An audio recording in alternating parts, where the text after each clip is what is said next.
Hello नमस्ते to all, my name is Madhumita and welcome back to my channel wow physics. तो आप लोग मुझे कमेंट में बताना कि आप लोगों का कैसा चल रहा है स्कूल में, फिजिक्स का कौन सा चैप्टर चल रहा है, उस चैप्टर में कौन से टॉपिक में आपको सबसे ज़्यादा प्रॉब्लम आ रही है, वो भी मुझे कमेंट्स में बिल्कुल बताना। और ठीक है, चलो अभी हम लोग स्टार्ट करते हैं। आज का हमारा टॉपिक है सिग्निफिकेंट फिगर्स।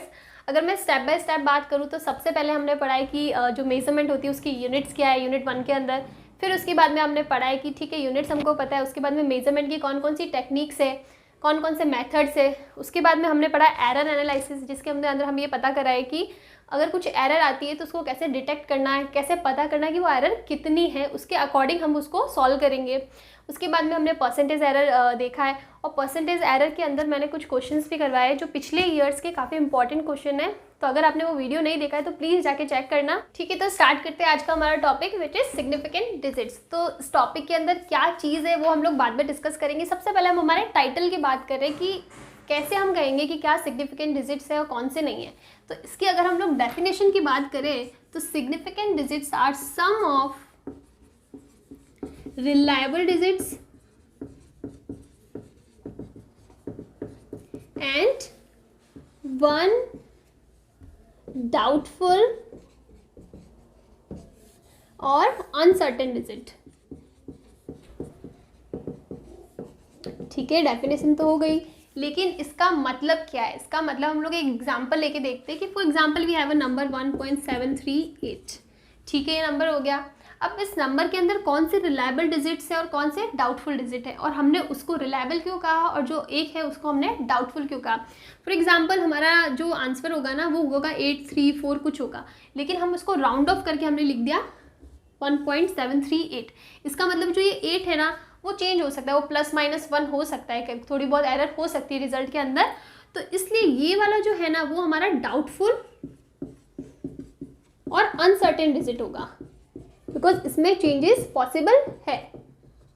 लेकिन ये जो दोनों डिजिट है ना वो फिक्स्ड है, इनमें कोई चेंज नहीं आएगा, तो ये हमारे रिलायबल डिजिट्स है। तो इन दोनों का जो सम है ना कि रिलायबल डिजिट्स कितने नंबर है और ये तो 1 ही होना, इन दोनों का सम मिला के जो हमारे डिजिट्स नंबर ऑफ डिजिट्स होंगे वो होगा हमारा सिग्निफिकेंट डिजिट्स। तो यहाँ पे हमारे पास नंबर ऑफ सिग्निफिकेंट डिजिट्स कितने होंगे? 4। So the definition says sum of reliable digits plus one doubtful or uncertain digit is number of significant digit। जो हमारे इस एग्जाम्पल में हमारे पास कितने 4 है। इसके बाद हमारे पास कुछ रूल्स है number of significant digits find करने के लिए, तो हम लोग उसके बारे में बात करते हैं। सबसे पहला रूल है हमारा, the first rule is all non-zero digits are significant digits। जो SD लिख रही हूँ वो significant digits है। Repeat after me, all non-zero digits are significant digits। जितने भी नॉन जीरो डिजिट है वो सिग्निफिकेंट डिजिट होंगे। For example we have a number 4, 5, 8, 9, 7। All the digits are non zero digits. तो इसके अंदर कितने डिजिट्स होंगे? 1, 2, 3, 4, 5। तो वी हैव 5 सिग्निफिकेंट डिजिट्स। तो बेसिकली जब कोई जीरो नहीं है तो उसके इसमें जितने भी नॉन जीरो डिजिट्स है वो सारे के सारे हमारे सिग्निफिकेंट डिजिट्स के अंदर आएंगे। Second rule is all zeros, repeat after me, all zeros between non-zero digits are significant digits। एक बार फिर से पढ़ते हैं हम इसको। all zeros between non-zero digits are significant digits। कैसे? For example 7, 8, these two are non-zero digits। अब इसके बीच में चाहे मैं कितने भी जीरो लगाऊं, ये सारे के सारे जीरो हमारे सिग्निफिकेंट डिजिट के काउंट में इंक्लूड होंगे। तो हमारे इस एग्जाम्पल में हमारे पास नंबर ऑफ सिग्निफिकेंट डिजिट्स कितने होंगे? 6। So we have all zeros between 2 non zero digits are significant digits. This is the rule number 2। Now we have rule number 3 which is if a number is less than 1,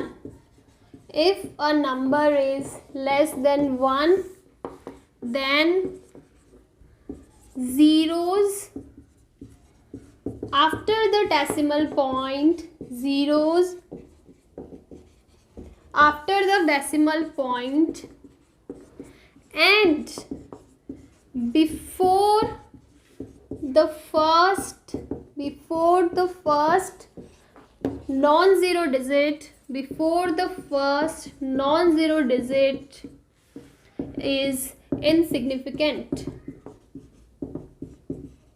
or we can write it are insignificant digits. क्या मतलब हुआ इसका, इतनी बड़ी line देके डरना नहीं. If a number is less then one की बात कर रहे हैं तो हमारा नंबर होगा कुछ 0 पॉइंट. ठीक है. If a number is less than 1 then zeros after the decimal. For example, we have 2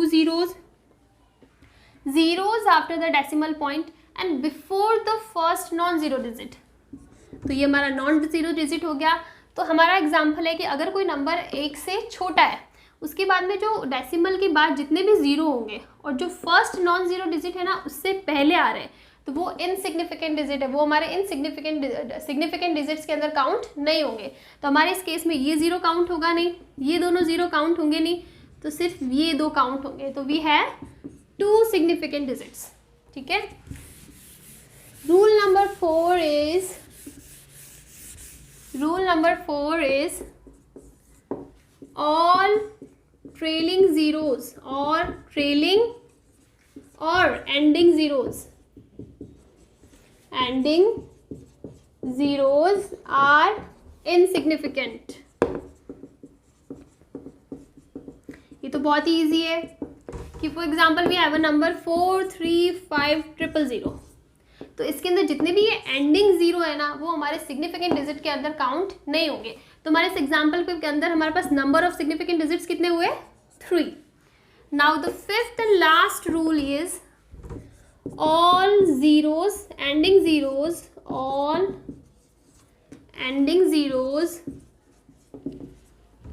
in a decimal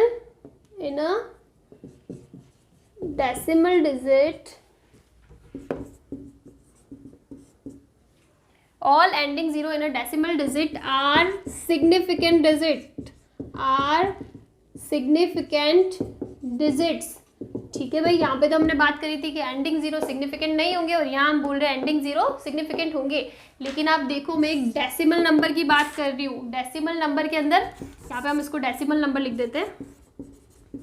decimal number की बात कर रही हूँ तो इसका हम एग्जाम्पल लेते हैं 4.03500. ठीक है.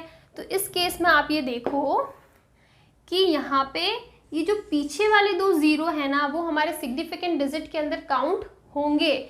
क्यों काउंट होंगे? बिकॉज जब हम डेसिमल पॉइंट की बात करते हैं ना तो डेसिमल पॉइंट के बाद में जितने भी नंबर्स आते हैं ना वो हमको ये बताते हैं कि हमारा जो मेजरमेंट का रिजल्ट है वो कितना प्रिसाइज है. तो ये जो नंबर ऑफ जीरोज होंगे ये बताएंगे हमारा रिजल्ट कितना ज़्यादा प्रिसाइज है. तो इसको हम हटा नहीं सकते, इसको हमको इंक्लूड करना पड़ेगा. तो ये जो 2 जीरो होंगे ना वो हमारे सिग्निफिकेंट डिजिट के अंदर काउंट होंगे. तो इस केस में हमारे पास 1 2 3 4 5 6 नंबर ऑफ सिग्निफिकेंट डिजिट्स होंगे. ये टोटल 5 रूल है. इसके अलावा एक और इम्पॉर्टेंट चीज़ है विच इज़ कि जब हमारे पास कोई भी रिजल्ट दिया हुआ है, for example we have 4.700 metre. तो 4.700 मीटर के अंदर अगर हम इसको यूनिट में इसकी यूनिट चेंज करते हैं, for example we have change metre to centimetre, centimetre to millimetre, चाहे हम किसी भी यूनिट में कन्वर्ट करें number of significant digit same रहेंगे. अगर इस केस में 4 है तो उसमें अगर चाहे हम सेंटीमीटर में चेंज करें चाहे मिलीमीटर में चेंज करें तो भी 4 रहने चाहिए. लेकिन एक कन्फ्यूज़न है, वो कैसे? तो हमारा एग्जाम्पल है, अब हम इसको सेंटीमीटर में चेंज करते हैं तो ये हो जाएगा 470.0 सेंटीमीटर. और अगर मैं मिलीमीटर में कन्वर्ट करूँ तो ये हो जाएगा 4770 मिलीमीटर. लेकिन एक चीज़ है, यहाँ पे आप देखो कि हम लोगों ने बोला है कि जो ट्रेलिंग है एंडिंग जीरोज होते हैं वो नॉन सिग्निफिकेंट होते हैं, वो सिग्निफिकेंट है ही नहीं. तो इस केस से तो यहाँ पे हमारे पास सिर्फ 2 सिग्निफिकेंट डिजिट्स बचने चाहिए. और यहाँ पे हमने जब स्टार्ट किया था तब कितने थे? 4. और हमारा ये रूल बोलता है कि यूनिट चेंज करने पर number of significant digits change नहीं हो सकते. तो इसका मतलब है कि यहाँ पे कन्फ्यूज़न हो गया कि हम उस रूल को फॉलो करें या ये वाली कैलकुलेशन फॉलो करें. तो इस कन्फ्यूज़न को दूर करने के लिए सिंपल सी चीज़ है कि आपको जो मेन डेटा जिसमें दिया हुआ है ना आप उसी में रखो. उसके बाद आपको जब यूनिट चेंज करनी है ना तो 10 टू द पावर में लिखो. मान लो 10 टू द पावर सेंटीमीटर हो गया, 10 टू द पावर 3 मिलीमीटर होगा. तो इस केस में क्या होगा, ये जो पावर्स होती है ना, ये हमारे नंबर ऑफ सिग्निफिकेंट डिजिट्स में काउंट नहीं होती है। तो हमारा जो मेन रिजल्ट है ना, वो चाहे यूनिट कितना ही चेंज कर लो सेम ही रहेगा। यहाँ पे 4 है तो यहाँ पे भी 4 होगा, यहाँ पे भी 4 ही होगा।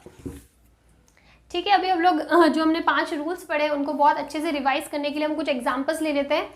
वहाँ पे हम लोग फाइंड कर सकते हैं कि इसके अंदर नंबर ऑफ डिजिट्स कितने होंगे। So here are the some examples. First is for example we have 43500. मैं पहले लिख लेती हूँ।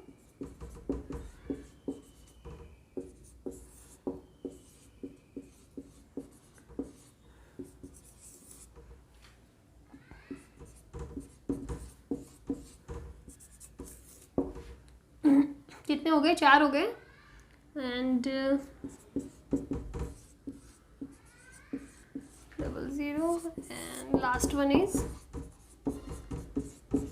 ठीक है। ये हमारे पास कुछ डेटा है। अब हमको फाइंड आउट करना है कि इसके अंदर नंबर ऑफ सिग्निफिकेंट डिजिट्स कितने हैं। तो हमारा जो फर्स्ट एग्जांपल है वो ये है, तो इसके अंदर नंबर ऑफ सिग्निफिकेंट डिजिट्स हो जाएंगे 3, बिकॉज हमारा पहला रूल बोलता है all non zero digits are significant digits. तो इसके अंदर नंबर ऑफ सिग्निफिकेंट डिजिट्स हो जाएंगे 3। इसके अंदर हमारे पास नंबर ऑफ सिग्निफिकेंट डिजिट्स हो जाएंगे 5, बिकॉज मैंने बोला था कि 2 नॉन जीरो डिजिट्स के बीच में कितने ही जीरो आएंगे वो सिग्निफिकेंट डिजिट्स के अंदर काउंट होगा। तो यहाँ पे 0 काउंट होंगे और ये हो जाएगा 5। अब यहाँ पे हमारे पास नंबर ऑफ सिग्निफिकेंट डिजिट होंगे 2। ऐसा क्यों? अगर कोई नंबर 1 से छोटा है 0 पॉइंट, तो उसके अंदर जो फर्स्ट नॉन जीरो डिजिट्स है उसके पहले जो भी जीरो होते हैं ना वो काउंट नहीं होते हैं। तो पीछे कितने बचे, 2, तो हमारे पास नंबर ऑफ सिग्निफिकेंट डिजिट्स हो जाएंगे 2। नाउ हमने बोला था कि एंडिंग जीरोज आर इनसिग्निफिकेंट, तो यहाँ पे जो 2 एंडिंग जीरो है ना वो काउंट नहीं होंगे, तो पीछे नंबर ऑफ डिजिट्स बचेंगे 3। अब यहाँ पे हम लोग देख लेते हैं, तो यहाँ पे सारे डिजिट्स काउंट हो गए। अगर ये 0 से छोटा होता तो ये दोनों काउंट नहीं होते, तो और पीछे वाले 0 तो काउंट होंगे ही। तो ये हो जाएगा 1 2 3 4 5 6 7, और पावर न सिग्निफिकेंट डिजिट में काउंट नहीं होती है, तो यहाँ पे हो जाएंगे नंबर ऑफ सिग्निफिकेंट डिजिट्स 3। ठीक है, ये एग्जाम्पल हो गए और रूल्स भी हमने क्लियर कर लिए। अब आती है अरिथमेटिक ऑपरेशंस की बात, कि जब हम लोग एडिशन करेंगे, सब्ट्रैक्शन करेंगे, मल्टीप्लिकेशन करते हैं, डिवीजन करते हैं, तो उस केस में नंबर ऑफ सिग्निफिकेंट डिजिट्स पे कुछ फर्क पड़ता है या नहीं पड़ता है। तो हमारा पहला रूल आएगा उसके अंदर फॉर एडिशन एंड सब्ट्रैक्शन। तो थ्योरी बताने से पहले मैं एक एग्जाम्पल लेके समझाने की ट्राई करती हूँ, उसके बाद हम लोग इसकी थ्योरी पढ़ेंगे। For example we have 3 numbers 3.796, इसको 3.1716 प्लस 2.15 प्लस 1.2। ये 3 डेटा हमारे पास। सबसे पहले इसको नॉर्मल मैथमेटिक्स लगा के ऐड करना है, तो हम लोग ऐड कर लेते हैं 2 + 1 5 एंड 1.2, तो ये हो जाएगा 6 6 10 4 + 2 6 एंड 7। ये हमारा रिजल्ट आ गया।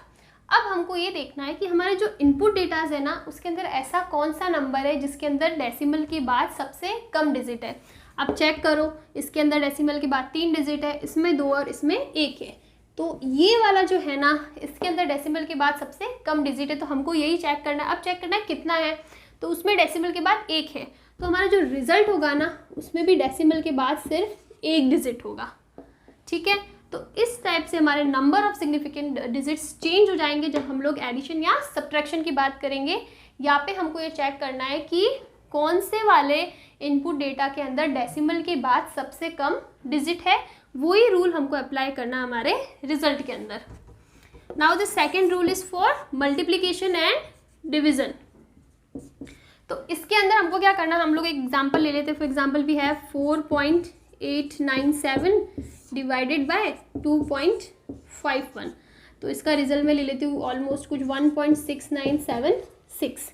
ठीक है, तो जब हमने एडिशन और सब्ट्रैक्शन की बात करी थी ना, तब हमने इनपुट डेटा के अंदर डेसिमल पॉइंट की पोजीशन चेक करी थी। लेकिन जब हम लोग मल्टीप्लिकेशन और डिवीजन की बात करेंगे ना, तो यहाँ हम लोग number of significant figures check करेंगे। कैसे? हमको देखना है कि हमारे इनपुट है, ये दोनों इनपुट है, इसके अंदर कौन सा ऐसा डेटा है जिसके अंदर नंबर ऑफ सिग्निफिकेंट डिजिट्स कम है।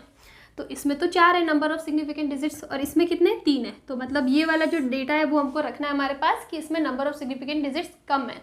ठीक है, कितने हैं? 3 है। तो हमारा जो रिजल्ट होगा ना उसमें भी नंबर ऑफ सिग्निफिकेंट डिजिट्स 3 ही होने चाहिए। तो ये जो हमारा रिजल्ट हो जाएगा वो हो जाएगा 1.69। तो ये वाले रूल्स हमको अप्लाई करने हैं अरिथमेटिक ऑपरेशंस के अंदर। ठीक है, ये वाला टॉपिक हमारा यहाँ पे ख़त्म हो जाता है। इसके बाद जो हमारा टॉपिक आएगा वो आएगा राउंड ऑफ नंबर्स का। तो उसके लिए आप मेरे अगले वीडियो का वेट करना और मेरे चैनल को सब्सक्राइब करना। Thank you.